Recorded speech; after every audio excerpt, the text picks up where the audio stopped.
ഹോട്ടലുടമയിൽ നിന്ന് മുൻപും മോശം പെരുമാറ്റമുണ്ടായെന്ന് കോഴിക്കോട് മുക്കത്ത് പീഡനശ്രമം നേരിട്ട യുവതി.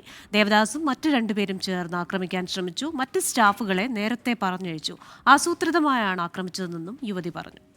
പലവട്ടം വാണിംഗ് കൊടുത്തപ്പോൾ അതിനൊക്കെ മാപ്പ് എന്ന് പറഞ്ഞിട്ടുണ്ട്. എൻ്റെ അമ്മ ഒരു വട്ടം വിളിച്ച് സംസാരിച്ചപ്പോൾ അങ്ങനെയൊന്നുമല്ല, ഞങ്ങൾ നന്നാവാൻ വേണ്ടി പറയുന്ന ആ രീതിയിലാണ് പറഞ്ഞു കൊടുത്തിട്ടൊക്കെ ഉണ്ടായിരുന്നത്. എനിക്ക് സംശയിക്കാൻ പിന്നെ ഇടയൊന്നും ഉണ്ടായിട്ടില്ല. പിന്നെ ഇത് പെട്ടെന്നായിരുന്നു ഉണ്ടായിരുന്നത്. ഇങ്ങനൊന്നും സ്റ്റാഫ് കുറവായിട്ടും അയാൾ അവർക്ക് ലീവ് കൊടുത്തു.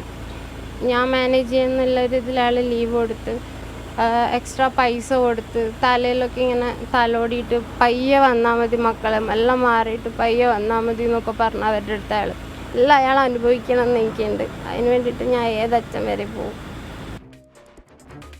വിവരങ്ങളുമായി ചേരുന്നത് അഭിജിത്ത് മുഴക്കുന്നാണ്. അഭിജിത്ത്, ഇപ്പോൾ ഈ പെൺകുട്ടി പറയുന്ന ചില കാര്യങ്ങളുണ്ടല്ലോ, അവൾ നന്നാകാൻ വേണ്ടി ആണെന്ന്, നന്നാകാൻ പീഡിപ്പിച്ചാണോ നന്നാക്കുന്നത്? എന്താ, എനിക്കത് മനസ്സിലായില്ല. അതെന്താണ് അയാൾ ഉദ്ദേശിച്ചതെന്ന്. ഇതിനു മുമ്പും അതൊരു പ്ലാൻഡ് ആയിട്ടുള്ള ശ്രമത്തിന്റെ ഭാഗമായി ഈ പെൺകുട്ടിയെ കെണിയിൽപ്പെടുത്തുക എന്ന രീതിയിൽ ഇയാളുടെ ഭാഗത്തുനിന്ന് പലതവണ പല കാര്യങ്ങളുണ്ടായി എന്നാണോ മനസ്സിലാക്കേണ്ടത്?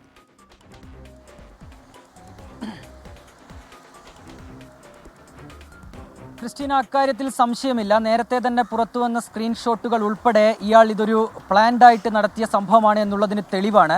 ഈ സംഭവത്തിൽ ഈ പീഡനശ്രമത്തിനു ശേഷം താഴേക്ക് ചാടി പരിക്കു പറ്റിയ പെൺകുട്ടി ഈ മെഡിക്കൽ കോളേജ് ആശുപത്രിയിൽ ചികിത്സയിലായിരുന്നു. ഇന്നവർ ഡിസ്ചാർജ് ആയിട്ടുണ്ട്.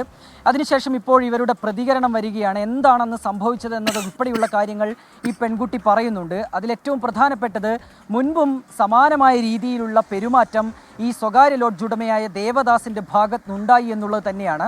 അന്ന് ആ സംഭവം നടക്കുന്ന ദിവസം ഈ പെൺകുട്ടി അവർക്ക് താമസിക്കാനായി അനുവദിച്ച ആ മുറിയുടെ അകത്തായിരുന്നു. ആ മുറിയുടെ വാതിൽ തള്ളി തുറന്നാണ് ദേവദാസ് ഉൾപ്പെടെയുള്ള 3 പേർ ഈ റൂമിനകത്തേക്ക് വരുന്നത്. അവിടെ വെച്ച് ഈ പെൺകുട്ടിക്ക് നേരെ ഇത്തരത്തിലൊരു പീഡന ശ്രമം ഇവരുടെ ഭാഗത്തുണ്ടാകുന്നു. തുടർന്ന് ജീവൻ രക്ഷാർത്ഥം ഈ പെൺകുട്ടി കെട്ടിടത്തിൽ നിന്ന് താഴേക്ക് ചാടുകയാണ്. അങ്ങനെയാണ് ഈ പെൺകുട്ടിക്ക് പരിക്ക് പറ്റിയത്. ആ കുട്ടി ആശുപത്രിയിൽ ചികിത്സ തേടി പിന്നീട് പരാതി നൽകുകയൊക്കെ ചെയ്തത്. ഗുരുതരമായ പ്രശ്നം ക്രിസ്റ്റീന, നേരത്തെയും സമാനമായ രീതിയിലുള്ള പ്രശ്നം ഇയാളുടെ ഭാഗത്തുനിന്നുണ്ടായി. അന്ന് പരാതി പറയുമ്പോൾ ഈ പെൺകുട്ടിയോട് തൻ്റെ ഭാഗത്ത് ഇനി അങ്ങനെ ഒരു പ്രശ്നം ഉണ്ടാകില്ല എന്നാണ് ദേവദാസ് മറുപടി നൽകിയത്. പക്ഷേ ഈ സംഭവത്തിന് ശേഷം ഈ പെൺകുട്ടിക്ക് ദേവദാസ് വാട്സപ്പിൽ ഒരു സന്ദേശം അയക്കുന്നുണ്ട്. അതിൻ്റെ തെളിവുകൾ കഴിഞ്ഞ ദിവസം നമ്മൾ പുറത്തുവിട്ടതാണ്. ഫസ്റ്റ് ഡോസ് ഫോർ യു എന്നായിരുന്നു ഇയാളുടെ സന്ദേശം. അതിൽ നിന്ന് തന്നെ മനസ്സിലാക്കാം, ആസൂത്രണം ചെയ്താണ്, മുൻകൂട്ടിയുള്ള നിശ്ചയപ്രകാരമാണ് ഈ രീതിയിലുള്ള അതിക്രമം ഈ പെൺകുട്ടിക്ക് നേരെ ഇയാൾ നടത്തിയത്. ഒപ്പം തന്നെ ഇനിയൊരു അവസരം കിട്ടിയാൽ വീണ്ടും ഈ പെൺകുട്ടിയെ ഇത്തരത്തിൽ ഈ പെൺകുട്ടിയോട് പെരുമാറാനുള്ള സാഹചര്യം ഇയാൾ സൃഷ്ടിക്കുമായിരുന്നു. ഏതായാലും ഈ സംഭവത്തിൽ ഇപ്പോൾ പെൺകുട്ടിയുടെ പ്രതികരണം വന്നിരിക്കുന്നു. ഏറെ ഞെട്ടിപ്പിക്കുന്നതാണ് ഈ പ്രതികരണം. നിലവിൽ ഈ ദേവദാസൻ അറസ്റ്റിലാണ്, റിമാൻഡിൽ തുടരുകയാണ്. ഒപ്പം കഴിഞ്ഞ ദിവസം ഈ കേസിലെ 2 പ്രതികൾ കൂടി, റിയാസ്, സുരേഷ് എന്നിവർ കൂടി താമരശ്ശേരി കോടതിയിലെത്തി കീഴടങ്ങിയിട്ടുണ്ട്. നിലവിൽ അവരും റിമാൻഡിലാണ്. അഭിജിത്ത്, അതോടൊപ്പം തന്നെ ഈ പെൺകുട്ടി പറയുന്നുണ്ട് മുൻപും ഇയാളുടെ ഭാഗത്തു നിന്ന് ഇത്തരത്തിൽ മോശമായിട്ടുള്ള പ്രതികരണം ഉണ്ടായിട്ടുണ്ടെന്ന്. അന്നൊക്കെ അപ്പോൾ ഈ പെൺകുട്ടിക്ക് ഇത് തിരിച്ചറിയാൻ സാധിച്ചിരുന്നില്ലേ? കുട്ടിയുടെ അമ്മ അയാളുമായി സംസാരിച്ചിരുന്നു എന്നൊക്കെ ഈ പെൺകുട്ടി പറയുന്നുണ്ടല്ലോ. ആ ഒരു ഘട്ടത്തിലൊക്കെ ഇയാൾക്കെതിരെ പരാതിയുമായി മുന്നോട്ട് പോകാതിരുന്നത് എന്താണെന്ന് പെൺകുട്ടി പറയുന്നുണ്ടോ? അല്ലെങ്കിൽ ഇത്ര ക്രൂരനാണെന്ന് മനസ്സിലായില്ല എന്നാണോ പെൺകുട്ടി പറഞ്ഞത്? തീർച്ചയായും പ്രവിധ, അങ്ങനെ തന്നെയാണ്. ഇയാൾ ഒരു 60 വയസ്സ് കഴിഞ്ഞ ഒരാളാണ്. ഈ പെൺകുട്ടി കേവലം 23 വയസ്സ് മാത്രം പ്രായമുള്ള ഒരു പെൺകുട്ടിയാണ്. സ്വാഭാവികമായി അയാളുടെ പെരുമാറ്റത്തിൽ ആദ്യഘട്ടത്തിൽ തന്നെ പെൺകുട്ടിക്ക് ആ രീതിയിലുള്ള ഒരു പ്രശ്നം അനുഭവപ്പെട്ടിരുന്നില്ല.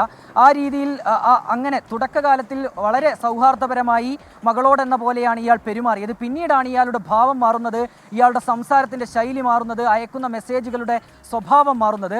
അതൊരു ലൈംഗിക ചുവയോടുകൂടിയുള്ള മെസ്സേജുകൾ ഇയാളുടെ ഭാഗത്ത് നിന്ന് ഉണ്ടാകുന്ന ഘട്ടത്തിൽ തന്നെ ഈ പെൺകുട്ടി മുന്നറിയിപ്പ് നൽകിയിരുന്നു. താൻ ആ രീതിയിലല്ല നിങ്ങളോട് പെരുമാറിയിട്ടുള്ളത്, നിങ്ങളെ ആ രീതിയിലല്ല കണ്ടത് എന്നതടക്കമുള്ള മെസ്സേജുകൾ, അത്തരത്തിലുള്ള പ്രതികരണങ്ങൾ ഈ പെൺകുട്ടി നൽകിയിരുന്നു. ആ സമയത്ത് ഇയാൾ എൻ്റെ ഭാഗത്ത് അങ്ങനെ തെറ്റുപറ്റി, എന്നോട് ഇത്തവണത്തേക്ക് ക്ഷമിക്കണം എന്നൊക്കെ പറഞ്ഞ് പിന്നീട് ഇയാൾ ആ നിലയിൽ പെൺകുട്ടിയോട് മറുപടി നൽകി. അങ്ങനെ ഇനിയൊരിക്കലും അങ്ങനെ ഉണ്ടാകില്ല എന്നുള്ള വിശ്വാസത്തിലാണ് പെൺകുട്ടി അവിടെ തുടർന്നത്. ആ പെൺകുട്ടി അവിടെ ജോലി തേടി എത്തിയതാണ്, ജോലിയുടെ ആവശ്യാർത്ഥം ആ പെൺകുട്ടി എത്തിയതാണ്. കേവലം 3 മാസം മാത്രമാണ് അവിടെ എത്തിയിട്ടുണ്ടായിരുന്നത്. പിന്നീട് ചില സാഹചര്യങ്ങളാൽ ആ പെൺകുട്ടി ഒരാഴ്ചയോളം ഈ ലോഡ്ജിലേക്ക് പോകാതിരുന്നു. പിന്നീട് എത്തിയപ്പോഴാണ്, ഈ ഒരു ഇടവേള കഴിഞ്ഞ് എത്തിയപ്പോഴാണ് ഇങ്ങനെയുള്ളൊരു പെരുമാറ്റം ഈ ലോഡ്ജ് ഉടമയായ ദേവദാസിൻ്റെ ഭാഗത്തുനിന്നും ഒപ്പം ഈ രണ്ട് അവിടെ ജോലി ചെയ്തുകൊണ്ടിരിക്കുന്ന രണ്ടുപേരുടെ ഭാഗത്തുനിന്നും ഉണ്ടായത്. ഈ സംഭവങ്ങളെക്കുറിച്ച് ചെറിയൊരു സൂചന എന്തായാലും ഈ പെൺകുട്ടി കുടുംബത്തിന് നൽകിയിരുന്നു. പക്ഷേ പിന്നീട് ഈ ദേവദാസിൻ്റെ മറുപടിയിൽ ഒരുപക്ഷെ ഇനി അങ്ങനെ ഉണ്ടാകില്ല എന്ന വിശ്വാസത്തിലാണ് ആ പെൺകുട്ടി അവരെ തുടരുകയും ചെയ്തത്. പക്ഷേ ദേവദാസ് ആ ഘട്ടത്തിൽ അതൊരു പക്ഷേ ആ രീതിയിലുള്ള മറുപടി അയാൾ കരുതിക്കൂട്ടി നൽകിയതായിരിക്കാം. പിന്നീട് ഇത്തരത്തിലുള്ള ഒരു ഉപദ്രവത്തിലേക്ക് അയാൾ കടക്കുകയും ചെയ്തു. ഏതായാലും ഈ സംഭവങ്ങളിലൊക്കെ പെൺകുട്ടി ഒരു പ്രതികരണം നടത്തിയിരുന്നു. നേരത്തെ തന്നെ ഇയാളുടെ ഈ പെരുമാറ്റവുമായി ബന്ധപ്പെട്ട് ഇയാൾ നടത്തിയ ഇത്തരം ലൈംഗിക ചുവയുള്ള സംഭാഷണത്തിൻ്റെയൊക്കെ തെളിവുകൾ, ഈ വാട്സാപ്പ് ചാറ്റുകളുടെ സ്ക്രീൻഷോട്ടുകൾ ഉൾപ്പെടെ നേരത്തെ പുറത്തു വരികയും ചെയ്തതാണ്. പ്രവിത, അഭിജിത്ത് മുഴക്കുന്നാണ് വിവരങ്ങൾ നൽകിയത്. ഇപ്പോൾ ആ പെൺകുട്ടി തന്നെ നേരിട്ട് ഇക്കാര്യങ്ങൾ മാധ്യമങ്ങളോട് വിശദീകരിക്കുകയായിരുന്നു. അതാണ് നമ്മൾ കണ്ടത്.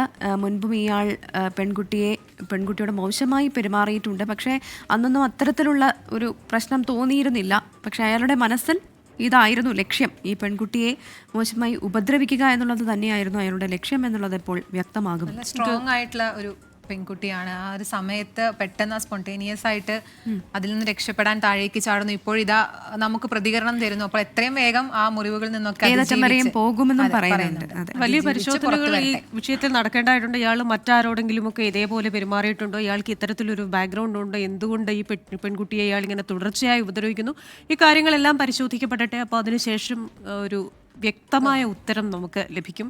പക്ഷേ ഈ പറയുന്നത് പോലെ ഒരു തവണ ഇങ്ങനെ പെരുമാറി അതിനുശേഷം വീണ്ടും ക്ഷമ ചോദിക്കുന്നു എന്നൊക്കെ പറയുമ്പം ഇയാളെ വിശ്വസിക്കാൻ കൊള്ളാത്തൊരു വ്യക്തിയാണ് എന്ന് പലതവണ ബോധ്യപ്പെട്ടതാണ്. അതുകൊണ്ട് ഇനിയും പെൺകുട്ടികൾ ഇത്തരം കാര്യത്തിലൊരു ജാഗ്രത പാലിക്കുന്നത് നന്നായിരിക്കും.